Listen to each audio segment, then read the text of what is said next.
Méditation du 28 juillet, excellence. Quel que soit votre travail, faites-le de tout votre cœur. Colossiens 3, verset 23, Bible en français courant. Il y a quelques années, j'ai entendu parler de Nordstrom, la célèbre chaîne de grands magasins qui offre le meilleur service client des États-Unis. On raconte qu'un homme décida de profiter d'un costume spécial proposé par Nordstrom. Le costume qu'il choisit était en vente à la condition qu'il ne puisse pas être modifié le jour même, mais le lendemain. Le monsieur accepta et laissa les vêtements entre les mains du tailleur. Le lendemain, il était censé voyager de Dallas à Seattle pour le travail. Mais lorsqu'il alla récupérer le costume, il n'était pas prêt. Il continua donc jusqu'à l'aéroport et puis le vol qui le mènerait à Seattle. Quelques heures plus tard, lorsque le monsieur arriva à l'hôtel, sais-tu ce qu'il trouva dans sa chambre? Le costume. Mais en plus du costume se trouvaient 3 belles cravates en soie qu'il n'avait pas commandées et un mot du vendeur s'excusant du retard. Le vendeur avait appelé le domicile du monsieur, recherché son itinéraire, son hôtel et sa chambre, et lui avait envoyé le costume avec la compagnie la plus rapide.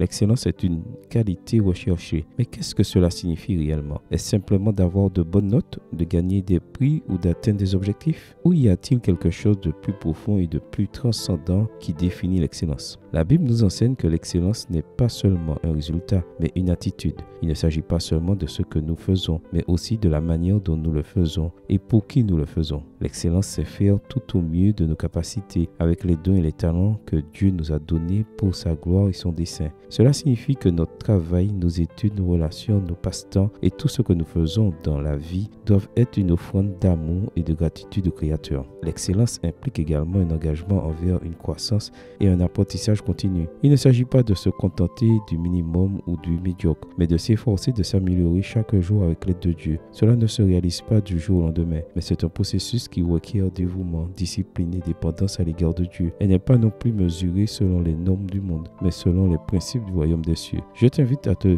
demander aujourd'hui, est-ce que je fais preuve d'excellence? Amen. Bonne journée à toi et que le Seigneur te bénisse.